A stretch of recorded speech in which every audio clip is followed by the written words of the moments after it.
there, News Extra family. A very good evening to you. Thanks for welcome to the year 2019 and the first outing for the year on the program. I guess best wishes for prosperous 2019 are still in order. I know you're aware of the demise of the Second Republic President, Hajj Shehu Shagari. What legacies did he leave for the people of Shagari town in Sokoto State? That's our take-off point. From there, we shall delve into some political news and dovetail into security issues. How did the country perform in the year 2018? We have some sectorial reports on that. Of course, there is the usual business news and business-related stories. Review of sports in the year 2018 and Thursday's weather prospects. If you notice, I am economical with information on today's package. It is deliberate. I want you to come with me as we arrived the package. I am Fatima Abbas Hassan, and this is News Extra.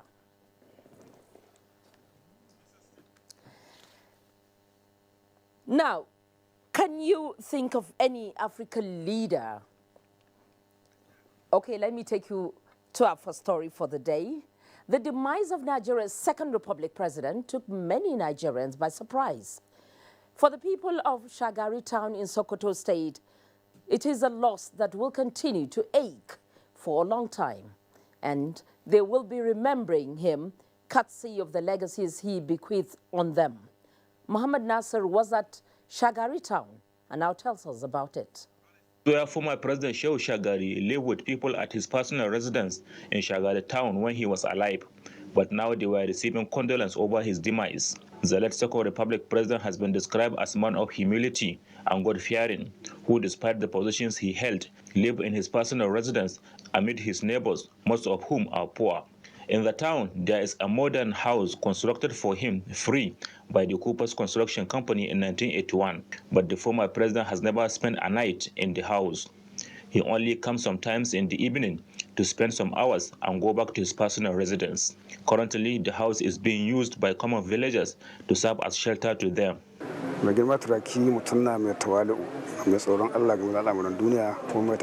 Turaki is a man of humility and God-fearing. Due to his simplicity in life, people have direct access to him at all times. One of the major legacies of the former president is the establishment of Magaji Bello Primary School in 1964 and Magaji Rupai Islamia School in 1978, all in Shagari town. Majority of the elites in Shagari and neighboring towns and villages are the products of these two schools. His base is education. Education, education, education. As a teacher, he always say, anywhere you find him, he always liked to teach. And that's why he converted the whole village as a school. So anybody that wants his child to remain and read Western education and Islamic education, you see him bringing them, even from Kebbi State, from Zamfara State. Shagari Central Jamaat Mosque is among the legacies of late former president. He single-handedly constructed the mosque. Malan is the man and the first borehole constructed in Shagari town by the former president, late Alhaji Shehu Usman Aliyu Shagari in 1972. Perhaps people of Shagari will continue to remember former president in view of this legacy, which has assisted them in no small measure. The borehole was the only source of water to the people in the town before new boreholes were provided by the successive governments. Other legacies include converting one of his houses to first police post in Shagari town, prohibition of rural electrification board, cemetery, and primary health care, which is now General Hospital Shagari. This is the personal residence of former President Shehu Shagari in Sokoto, in which he lived prior and after his presidency. However, during General Sani Abacha regime, another house was constructed for him by the federal government at Samarot, Sokoto. In Sokoto, Muhammad Nasser, NTA News. Well, may his soul rest in perfect peace. Now, moving on to politics. Can you think of any African leader or president that ever enjoyed the support of his country's farmers to the extent that they are not only campaigning, but also contributing money to support his re-election? Now, if you mention President Muhammadu Buhari, you're not wrong, considering his adoption for 2019 election by various farmer groups with an estimated membership of about 60 million across the country. In this next report, Musa Baba Aliyu takes a look at Nigerian farmers and the love for President Muhammadu Buhari. When the question came up which African leader ever got the support of his country's farmers, the name Julius Nyerere of Tanzania readily came to mind. Nyerere introduced Ujamaa vision with reforms that hampered on food production and left Tanzania dependent on foreign food aid. But in the end, for a host of reasons, Ujamaa did not achieve its objectives. Yet, it is still being seen as an unprecedented program.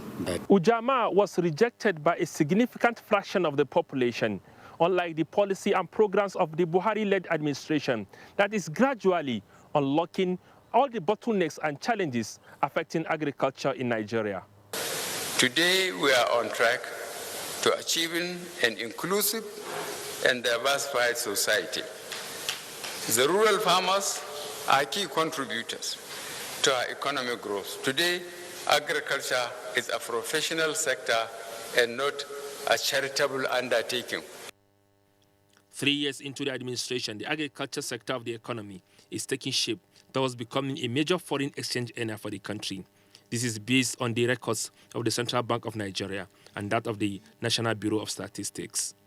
To this end, farmers, including cattle breeders and fertilizer producers association, have agreed to support President Muhammadu Buhari re-election with a view to moving to the next level. We will continue to support you. We will continue to give our votes to you. Our farmers are ever ready, waiting for you, waiting for that day to come. And we assured you the 12.2 million farmers with their families would definitely vote you. It is also on record that smallholder farmers who were classified as poor years back are now becoming millionaires. In Abuja, Musa Baba Aliyu, NTA News. And as political activities build up towards the general elections, political parties have been reeling out their manifestos. While on NTA's flagship program, Good Morning Nigeria, the abundant Nigeria Renewal Party, NRP, and the Young Democratic Party, YDP, have emphasized the need for the total diversification of the economy away from crude oil and youth empowerment. Abdusalami Jubril has the details. The general elections draw near. Different political parties in Nigeria have been selling their manifestos on the need to vote for their parties. The abundant Nigerian Renewal Party says they intend to reposition education to impact on other sectors. While commending the federal government's rice revolution policy, the party added that it will go further and eliminate middlemen in the subsector. The middlemen we don't want, who come into the country and buy our products from these farmers too cheap because those farmers are not very much aware of the kind of prices they should be getting for their product. We will not want that one. But commodity board system actually works. Youths right now are, technology savvy. You understand? Okay, so we make a massive use of technology to sensitize. The Young Democratic Party lamented the country's overdependence on oil and emphasized youth participation as well as innovation and critical thinking as key in moving the nation forward. What we were trying to do is to try to give back to the people, to empower the youths. We're looking at when you finish becoming the president and the president becoming governor, nobody needs to arrest you. You have 10 days within which to go to submit yourself to ICPC or EFCC. Go there. The party also said that if elected into office, they will put in place a people-oriented security system to curb insecurity challenges across the country. In Abuja, Abdusalam Jubril, NTA News. Now, the completion of the Barro port in Niger State by the Buhari administration has been described as a commendable, a right step in the right direction. The Niger State Governor, Abubakar Sani Bello, stated this in a message to a rally and lecture organized by the Agaye Consultative Forum in collaboration with the Agaye Emirate Council to appreciate President Muhammadu Buhari for the gesture. Now, this is noble. We're always told it is good to return thanks to who deserves it. John Ajayi will now tell us all about it. Rally to appreciate President Muhammadu Buhari for the completion of the Barro port started at the Agaye Central Park through major streets and terminating at the Emir of Agaye's palace. The interim chairman, Agaye Consultative Forum, Aliu Abdul Malik, presented the letter of appreciation to the Emir of Agaye, Alhaji Yusuf Nuhu, for onward delivery to the president. Speaking at the lecture, Niger State Governor Abubakar Sani Bello appreciated President Muhammadu Buhari for making Barro Port a dream come true. Represented by the Commissioner for Tertiary Education, Mohammed Baba Adamu, the governor assured the president of the state's support in his aspiration. I mean, anybody in Agaye here cannot tell you he's not interested in Buhari for what he has done to us. The royal father of the day, Emir of Agaye, said the president has done what other administrations were not able to achieve, hence the need to appreciate him. The port is ready to be commissioned, but there must be road network that will make it work. The Emir of Lapai, Alhaji Umaru Bago Sefida III, represented by the Mayakin Lapai, Alhaji Abubakar Suleiman, was full of praises for the president for completing the Barro Port project and appealed to him to make it international standard. The patron of Agaye Consultative Forum, Mohammed Dagachi, also presented a paper on Barro Port project. Now a story for the sudden end of that story.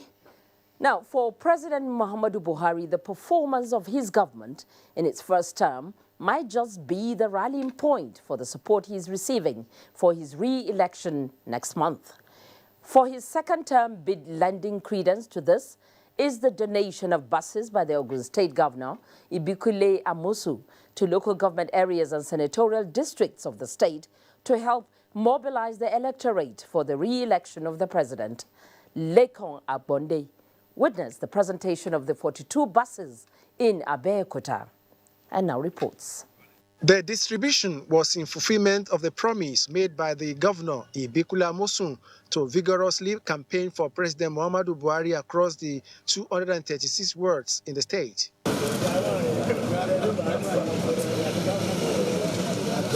Chairmen of the All Progressives Congress, APC, at the state, senatorial and local government levels were presented with the keys to the buses to go mobilize and canvass for votes that will return President Buhari in the 2019 election. He said President Buhari truly deserves a second term based on his integrity and enviable performance in governance. Truly, when you look at what Mr. President Muhammadu Buhari has done and what he's still doing and what he's still going to do for us, you will know that even on his performance alone, it's only, yes, we must not take our people for granted, we must still run around and campaign. If not for that, I don't even think President Muhammadu Buhari ordinarily need to be going around again. Chairman of the party in Ogun State, Deni Adebiyi, commended the governor for the gesture which will motivate members to work hard towards the success of the president at the election and that of the governor's senatorial ambition. All these materials will be put in a very good use so that we can deliver at the post. The chairman also promised to do their best to ensure victory for the party at the general elections. In Abeokuta, Lekon Agbonde, NTA News. Well, remember Nigeria's development plans in the oil boom days in the 70s under the government of General Yakubu Gowon. Imagine where we would have been if these programs were not derailed. Many say Nigeria would have long industrialized ahead of countries like Singapore and other Asian tigers. But what is the missing link?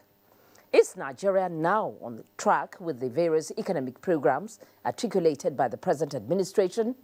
It's over now to Talatu Ezirike for answers. The quest for industrialization was Nigerians' major drive in the General Yakubu Gowon era in the 70s, which laid out a long-term development plans that would have given Nigeria greater advantage over the Asian tigers. However, the country deviated with successive governments charting different courses.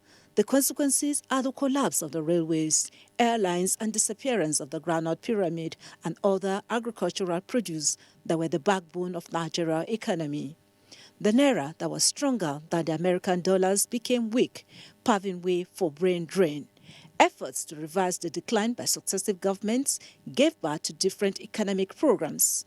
The recent being the Economic Recovery Growth Plan that has taken the country out of recession and reduced inflation fits, many say stood out in 2018. The country has witnessed growth that it had never witnessed before, like this time around. There's improvement in output of the people of this country. And I said it, Nigeria is not in a debt crisis. Forbes did an analysis of all countries, looked at their national debt, looked at their foreign reserves, and looked at their debt to GDP ratio, and then turned around and voted Nigeria as the best debt management in Africa. Other gains noted in 2018 include revamping the agriculture, especially rice production, infrastructural development, and intensified fight against corruption. The government clearly shows that nobody is above the law. People that believe in electronic aggrandizement in the name of being judicial officers, and they were asked to face the rise of the law. For others, challenges such as insecurity and the twin evil of hate speech and fake news should be addressed, given that election is around the corner. For you to be a good Nigerian and for us to get to that promised land, hate speeches must be reduced to the barest minimum. It's generally agreed that 2018 recorded significant growth that should be consolidated upon, and these analysts say is achievable only in an atmosphere of peace and the pursuit for national interest. Talatu Ezerike, NTA News. Many thanks, Talatu. The Minister of Information and Culture, Lai Mohammed, has described the doctored radio interview with Senate President Bukola Saraki on Christmas Day as disdain for truth. A statement from the special advisor to the minister, Shehu, says available evidence shows that the interview was doctored before it was rebroadcast to remove any reference to the claimed donation of 10 million naira to victims of the armed robbery in Ofa, Kwara State. The statement said the act showed the extent to which some leaders can go to deceive the people and peddle lies just to show up their dwindling fortunes.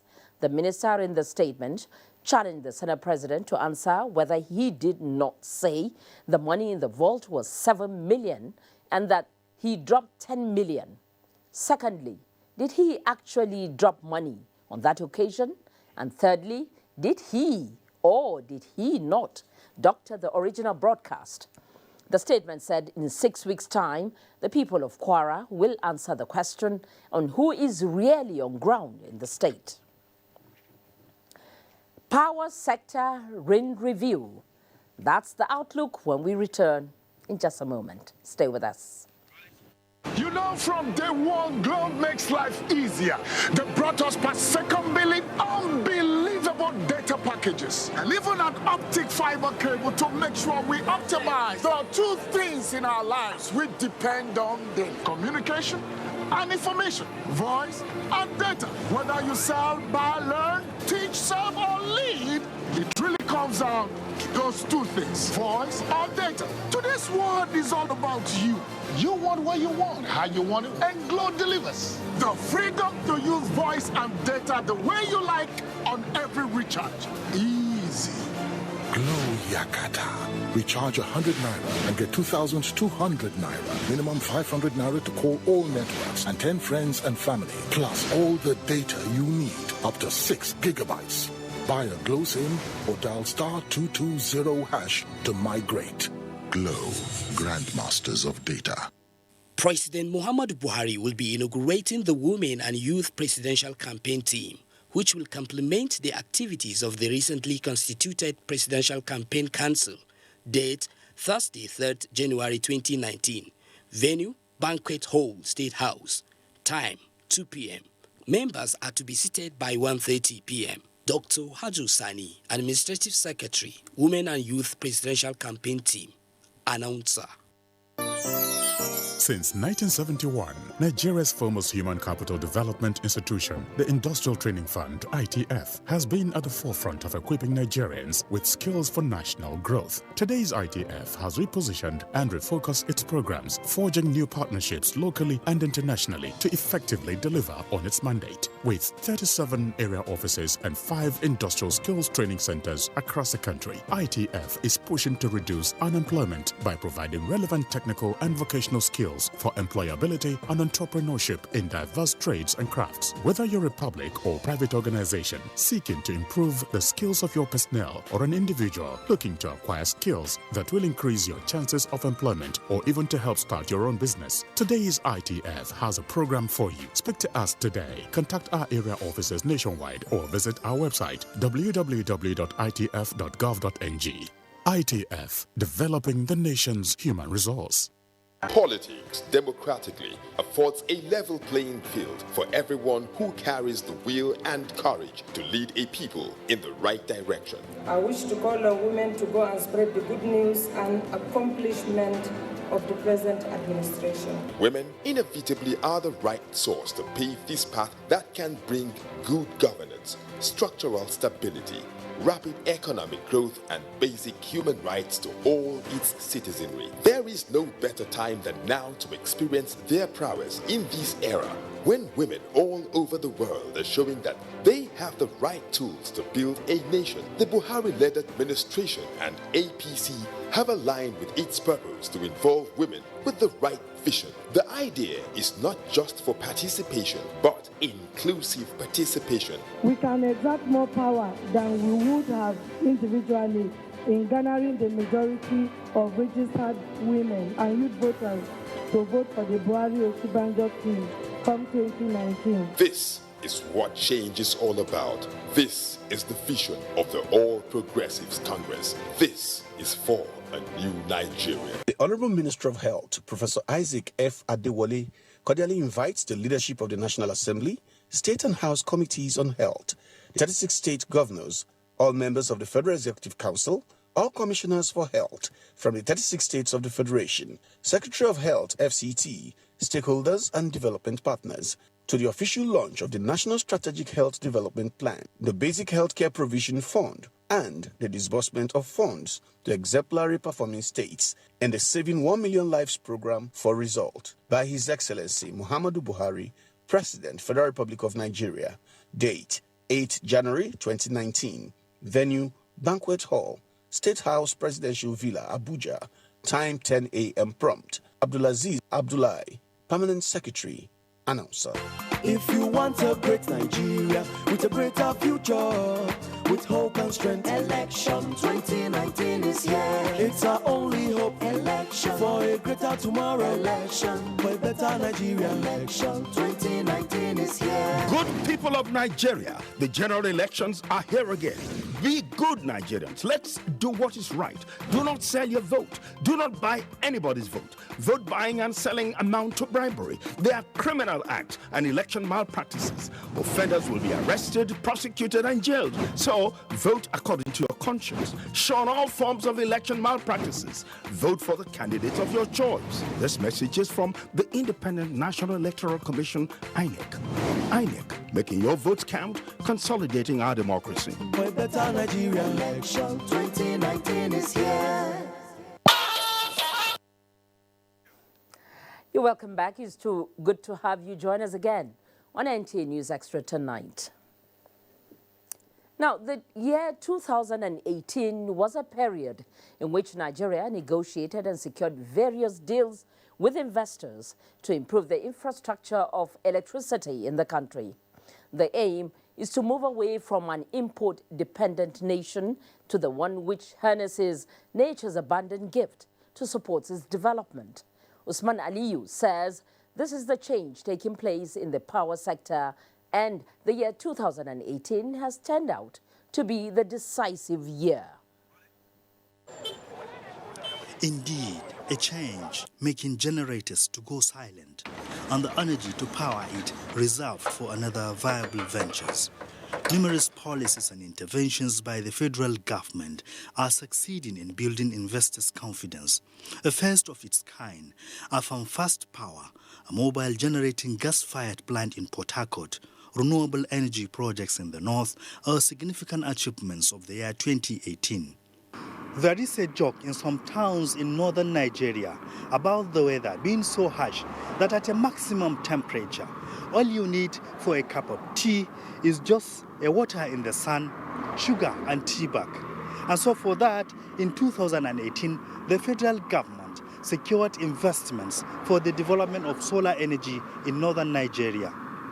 If each state government generates 200 megawatts of power from solar, you will know that we have the solutions, all right, within us. Reliance on the grid is being reduced with alternatives and policies such as mini-grid regulation, which allows smaller power generation firms to come in. Now, about 30-something companies have applied for that eligible customer. They are mainly factories and industries.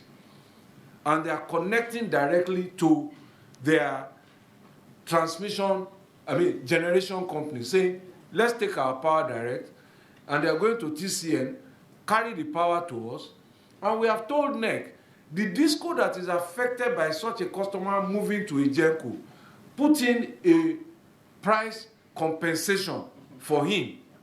There are efforts to solve estimated billing system by distribution companies, with more than 100 firms interested in the meter asset provider policy, seeking to supply meters to consumers. We as electricity consumers, we want to be metered.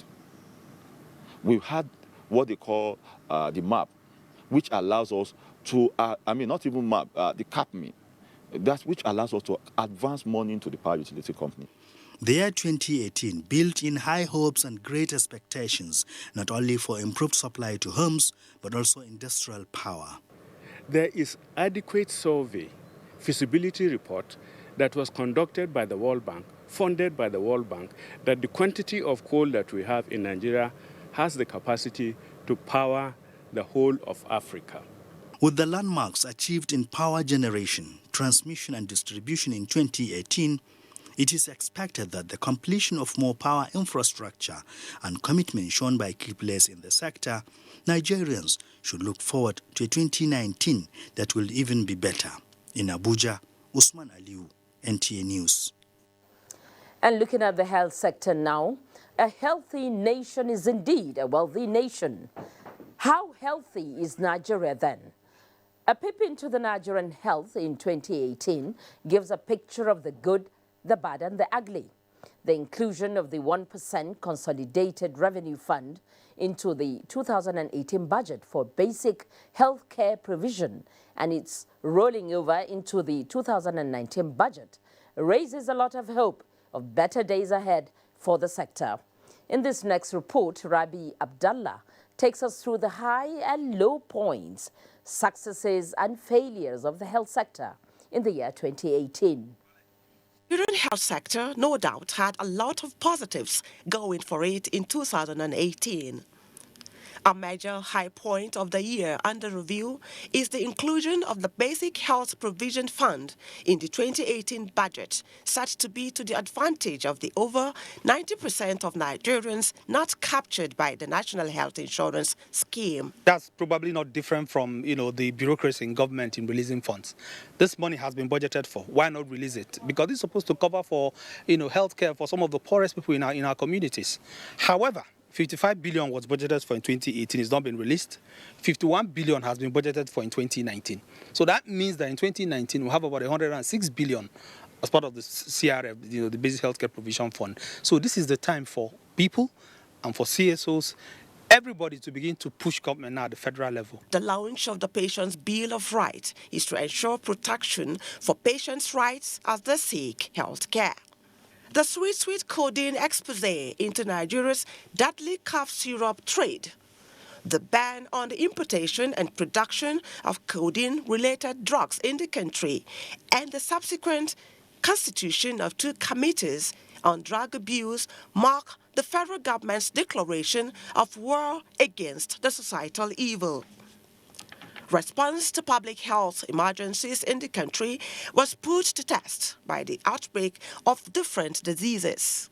The fact that you now have NCDC as an agency set up by government and backed by law, and hopefully with the right budget to prevent infectious diseases, to nip them at the bud when they happen, is a big thing. It is research that develops progress, that moves the society. In the health sector, make research and development a priority. It was a year almost devoid of strikes, except for that embarked upon by the Health Workers Union. The 2018 vaccination of 26 million people in the second phase of the biggest yellow fever vaccination is worth mentioning. A functional health center per ward, as has been pushed for. This is not the responsibility of the federal government per se, because providing primary health care is actually the responsibility of the states and the local government. Now, the federal government has taken initiatives. They have promoted this. We are hoping to see a commensurate response from the state government. Especially in 2019, we hope to see that the state government prioritize health spending to the point where at least each ward in their state gets a functional health center. No wild poliovirus was discovered in 2018, a pointer that the country is on the verge of being declared polio-free. In Abuja, Rabi Abdallah, NTA News. Many thanks, Rabi. Now, residents of a satellite town in Lagos State now sleep with their eyes open due to the increasing activities of petroleum tank farms sited within the locality. Michael Olalaye reports that residents believe the prompt relocation of the tank farms will alleviate their sufferings.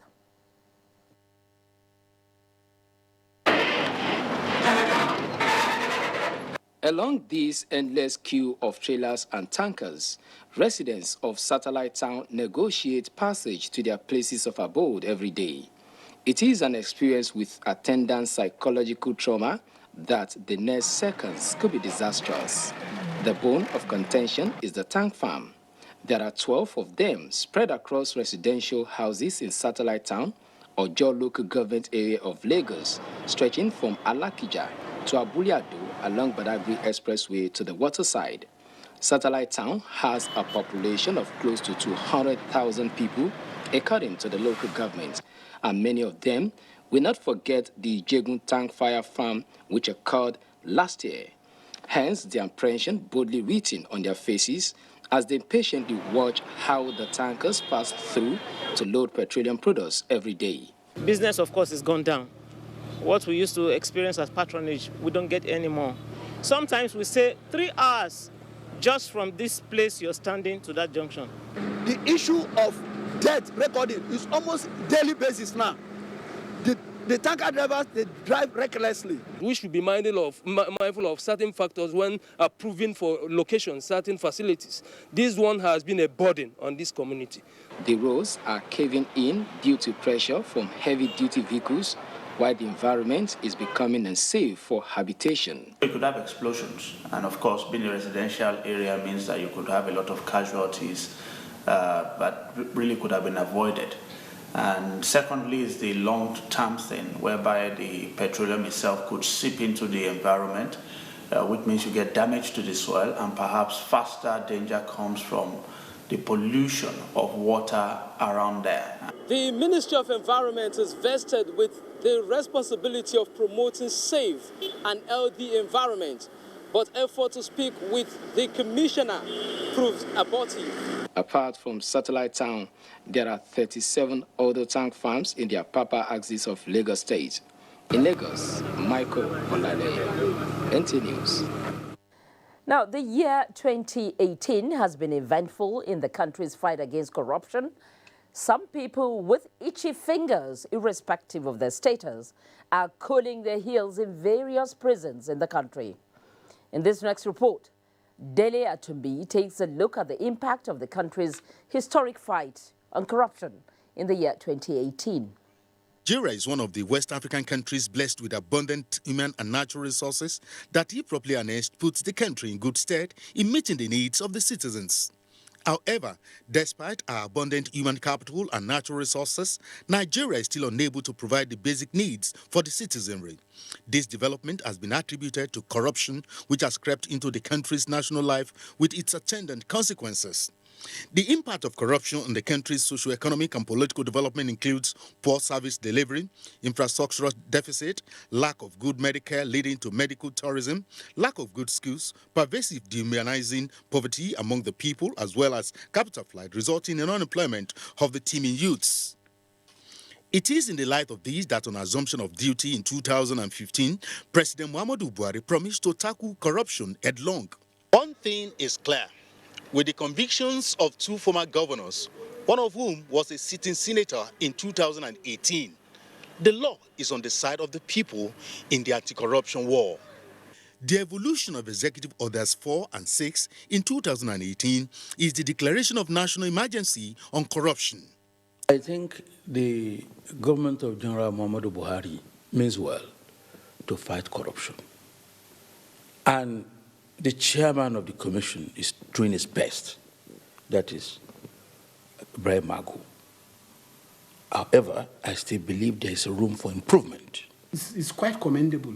From the moment the current president emerged as the president and upon his taking over as the president of the country in the year 2015, one thing he made very clear, his body language and his determination is to fight corruption in Nigeria. In 3-year periods was able to recover from looters close to ₦1 trillion if put together in Naira equivalent. Apart from the recovery of looted funds and property, 312 persons, including a senior advocate of Nigeria, were convicted for their involvement in corrupt practices in 2018. That is why that even though this government has come when oil prices is way down in the toilets compared to what it was years ago, you've had much more infrastructural development in the country in the last 3 years than we had in the last 16 years. This is the first time we're seeing abandoned projects being completed. Though the fight against corruption puts the lives of those fighting the cankerworm at serious risk, with the proclamation of Executive Order 6 and the judicial pronouncement on the matter, experts say Nigeria is on the path of stamping out corruption from the conduct of its public affairs. In Abuja, Dele Atumbi, NTA News.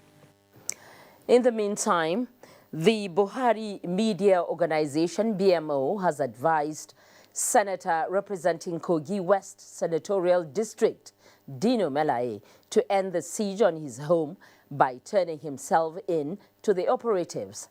This is in the aftermath of a 4-day police blockade of his Maitama Abuja home by a police team out to effect a warrant of arrest for what police spokesman Jimo Moshood says is a case of criminal conspiracy and attempted culpable homicide against the federal lawmaker. BMO said this would be the best way to end the siege that is capable of sending wrong signals about the Nigerian political elite to the local and international observers. Now, if you think that the Nigerian army is only concerned about fighting war, then wait for the subsequent report and many others on economic outlook coming your way after the break. Stay with us. Election 2019 is here. This is a clarion call to all Nigerians by the Independent National Electoral Commission, INEC. On February 16, 2019, presidential and National Assembly elections will be conducted nationwide. Similarly, on March 2, 2019, governorship and state assembly elections will take place. INEC is committed to making the 2019 general elections the best we have ever had. Credible persons are being recruited and trained to handle polling units and collation centers at all levels. Our card readers have been upgraded and will be deployed to all polling units to prevent voter impersonation. We will involve technology in the conduct of elections to prevent fraud. Your votes will count. Join hands with the Independent National Electoral Commission, INEC. Let's make Nigeria proud. This message is from the Independent National Electoral Commission, INEC. INEC, making your votes count, consolidating our democracy.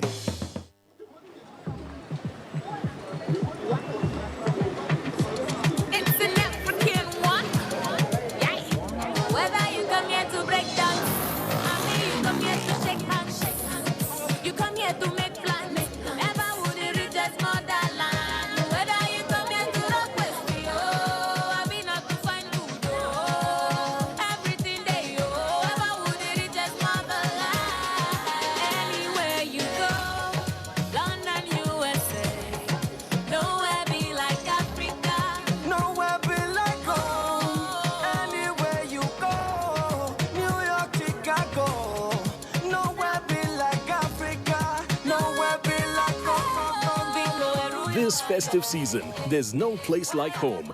Get a GoTV decoder and GoTenna and 1 month of GoTV Max subscription for only 6,900 Naira. GoTV. Live it, love it. President Muhammadu Buhari will be inaugurating the Women and Youth Presidential Campaign Team, which will complement the activities of the recently constituted Presidential Campaign Council. Date, Thursday, 3rd January 2019. Venue, Banquet Hall, State House. Time, 2 p.m. Members are to be seated by 1:30 p.m. Dr. Hajj Sani, Administrative Secretary, Women and Youth Presidential Campaign Team. Announcer. It is that time of the year when we appreciate all those that mean so much to us. All sponsors, our clients, government at all levels, corporate bodies, advertisers, religious bodies, civil society groups, political parties, business, and above all, you, our esteemed viewers. Together we made 2018 great. Together we shall make 2019 even greater. And that is why we say thank you. Merry Christmas and a prosperous New Year.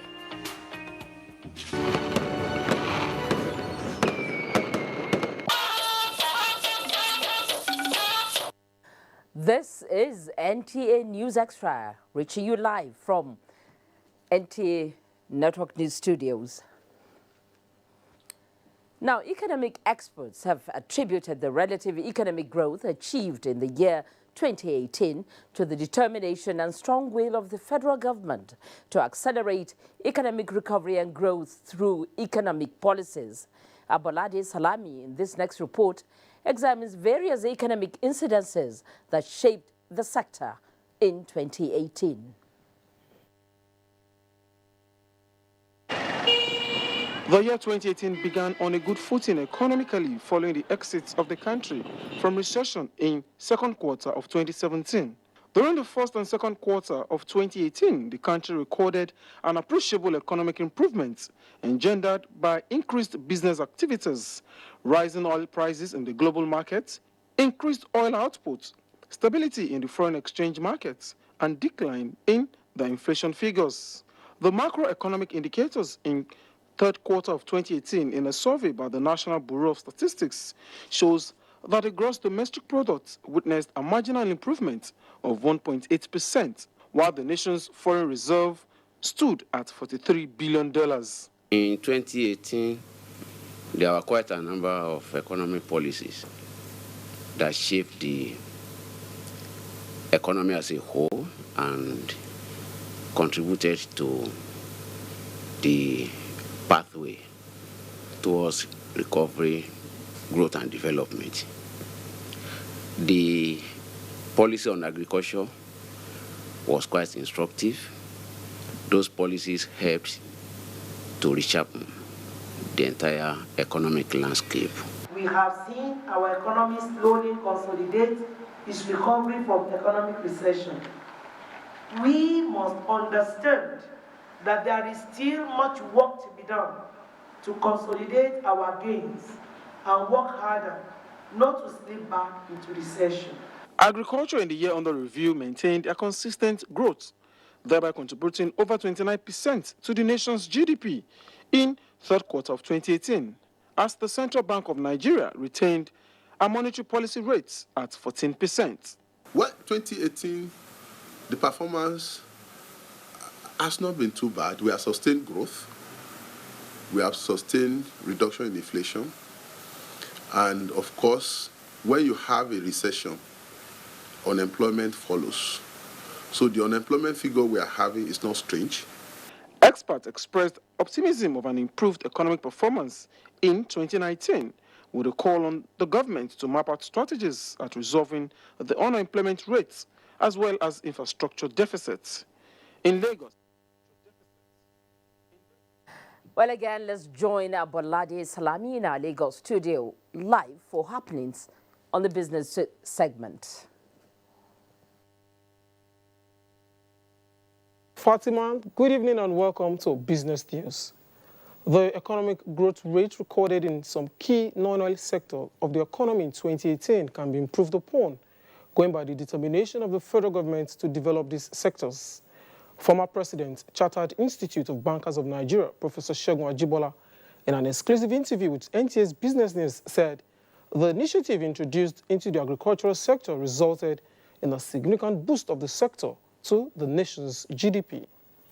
The growth projections that we are looking at, sector by sector and overall, in 2019 will be an improvement over about 22% growth rate that we've witnessed in 2018. In 2019 too, we want to, the country is trying to see how it can consolidate on some key sectors that could be growth enablers, and that hopefully there will be more stability in oil and gas sector of the economy in 2019. Oil prices were higher in the first trading day of 2019 after it fell earlier by $1. Crude futures jumped as much as 5% earlier in the session, but gave up some gains ahead of Wednesday's settlement. Brent crude rose by $1.30 to 55.10 a barrel after trading as low as $52.51 earlier.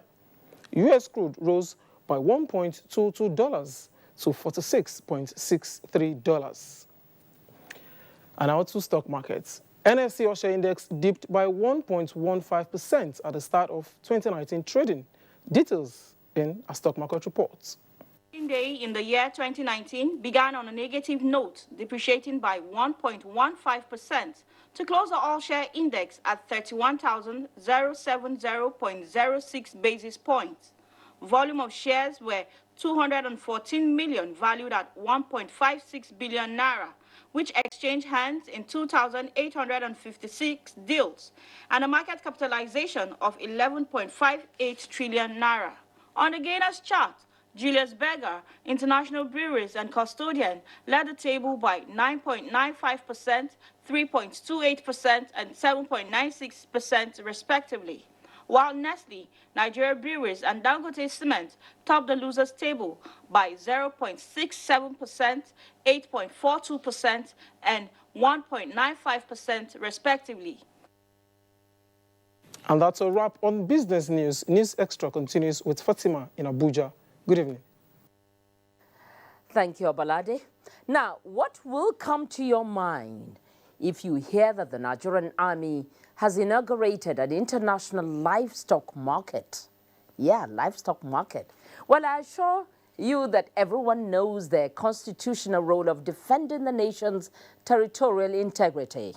So let's leave our defense correspondent, Olajide Bello, to unravel the livestock market mystery.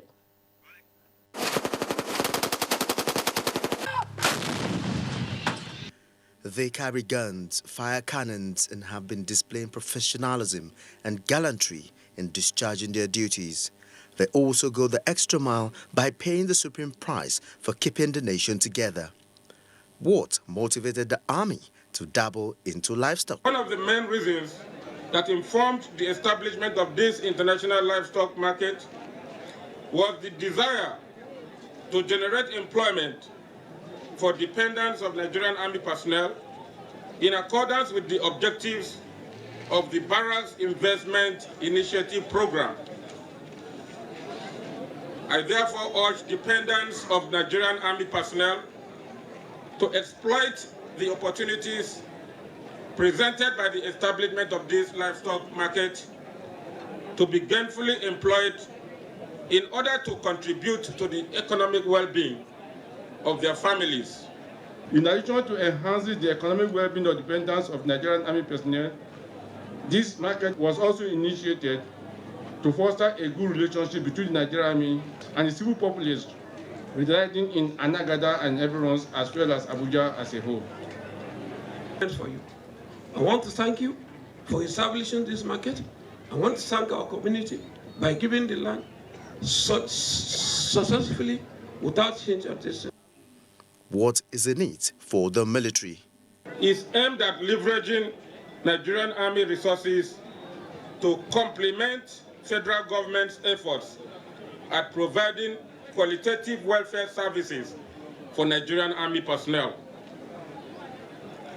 Well, the military says it will continue to enhance its civil-military cooperation to continually gain the confidence of Nigerians. Olajide Bello, NTA News. Now, that youths are the focus of the federal government's social intervention programs is no longer in doubt. Now, if you were in doubt, here is another proof. About 1,500 unemployed youths and women in Taraba State are to benefit in the first phase of the Youth Employment and Social Support Operation, a social intervention scheme of the federal government. Joseph Zanagambo reports that they are to be trained in welding, metal fabrication, and sanitary work. Gambo, let's see them. Youth Empowerment and Social Support Operation is a World Bank intervention program in collaboration with the federal and state government aimed at reducing the rate of poverty and unemployment to the barest. Governor Darius Dixon Ishaku thanked the federal government and the World Bank for choosing the state in the pilot scheme of the program. Represented by the Permanent Secretary, Ministry of Urban Development, Alhaji Usman Madu, Governor Ishaku encouraged the beneficiaries to make good use of the opportunity provided to better their lot. This is just the beginning of the first phase of the project. 1,500 beneficiaries are recorded. We are hoping that by next phase, we have up to 8,000 beneficiaries. Head of Public Workfare, Dr. Ephraim Ibrahim Jen, and the National Coordinator, Federal Operation Coordinating Unit, commended the state government for the timely payment of the 10% counterpart funding, stressing that another 6,500 beneficiaries from the remaining 10 local government areas have been captured in the 2019 budget. The federal government of Nigeria, in collaboration with World Bank and state, thereby came up with this project by providing a temporary labor-intensive job known as public workfare to the youth, which will earn them stipend of 7,500 monthly. The beneficiaries are full of appreciation to the federal government and partners for the gesture, which according to them will have great impact on their lives. Muna cikin dumbin farin ciki wadda ba za ka misaltu ba da gwamnati ya waiwaye ta kalle mu da idon basira da tausayawa da wadda da ba mu da mafarkin haka ma ba. Tallafi da wannan gidauniya da ke so ta mana ni a karan kai na samu abun yi wanda zan tallafa ma sauran yan uwana. Ba mu da abun yi to mun gode yanzu da gwamnati ta yi tunani da mu za ta taimaka mana abin da za mu taimaka wa 'ya'yan da Allah ya ba mu. In Jalingo, Joseph Zanagambo, NTA News.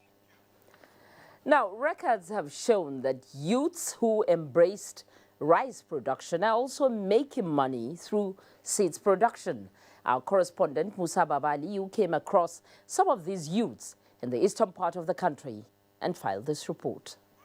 Seedlings are the foundation of any crop production, meaning without them, there will be no food. And that is why the rice revolution under the present administration is not only focusing on the paddy production alone, but also giving priority to quality seed production. To this end, the federal government, in collaboration with international organizations, including the International Fund for Agricultural Development and Agricultural Transformation Agenda of the African Development Bank, is at present empowering youth in commercial seed production. Ezekiel Ekene, one of the beneficiaries of seed production in Enugu State, says the initiative has changed his earlier perception about farming. It has been a good source of income. It has increased the livelihood of my family in terms of feeding, in terms of finance. At least I can say that. At least I cannot say that I'm financially buoyant, but at least it has reduced the stress of finance for me. Apply the method of. Others farmers, when they produce, they just sell as grain, but you produce as a seed. When you go to the market, you sell higher. So such is a welcome development to use in Adani, because when we produce and sell, we'll make money from there. As we're starting now, we know that in a short while we'll become millionaires, because seed production is an area we'll go. And when you keep on producing very well, it is certain that you will grow to become a millionaire when you expand very well. I harvested my own 3 days ago. Inkendilim, a mother of 3, says the turnover from her seeds farm is higher than that of paddy. But if I can be able to make up to 400,000 naira, I can be happy. I can manage it. Mrs. Ngozi is another rice producer in Anambra State. She told me she was trained by the federal government through International Fund for Agricultural Development, IFAD. I'm selling the seed for farmers. So farmers, they are my target market, even VCDP farmers and other farmers, not only VCDP. Because since I'm cultivating seed, here is just another point of everything. So everybody is rushing. Even now that they are calling me on phone, please, I need seed, I need seed. Steady. To further boost the initiative in South part of the country, this rice seed farm was established in Cross River State. The farm, which is fully mechanized, was established by the state government in collaboration with the Central Bank of Nigeria and other foreign partners. Now, do you remember the open grazing prohibition law enacted by the Benue State government? Well, in the past 1 week, 300 cows and 72 sheep were impounded by the livestock guards for violating the law. Charles Abba reports that the animals, which were impounded at separate times, have, however, been released to their owners after reviews of the circumstances of contravention. The persistent clashes between herdsmen and farmers, leading to loss of lives and property, led the Benue State government to enact the Open Grazing Prohibition and Ranches Establishment Law 2017 as a lasting solution to the menace. It is to implement this legislation that the Livestock Guard has been instituted under the State Ministry of Agriculture as to complement the efforts of other security agencies. This informed the arrest. The 187 cows and 46 sheep were impounded by the Livestock Guard of Benue State in compliance with the state's anti-open grazing law. Commissioner for Agriculture, Hyacinth Nyakuma, who oversees the Livestock Guard, said the speed at which the law is being infringed by herdsmen in recent times is worrisome. The commissioner, who presented a release permit for the animals to the leaders of Miyetti Allah, cautioned the herdsmen against breaking the law. Not that today our men are out there to arrest, come and detain. We release them. Tomorrow, probably the same set of cows also are arrested and brought back here. That is not the essence. Secretary of Miyetti Allah Cattle Breeders Association, Benue State, Ibrahim Galma, appreciated the state government for its peaceful disposition. In our own side now, we are going to follow up and make sure that we educate our men, let them know that this law is existing. This is the second batch of the cows that have been impounded and released to the owners. This is where the cows and the sheep are being kept, and the commandant is on ground to ensure that the safety of the livestock is guaranteed. In Makudi, Charles Abba, NTA News. The people of Nasarawa State have so many things going for them. The 24-year-old state is endowed and successful in agriculture, as it also prides itself as the home of solid minerals because of obvious reasons. Now, beyond the appellation, participants, mostly artisanal miners, want more engagements by the government in promoting mining to provide more jobs and income for the country. Isa Mohammed reports from Lafia. Road to prosperity can be rough and tough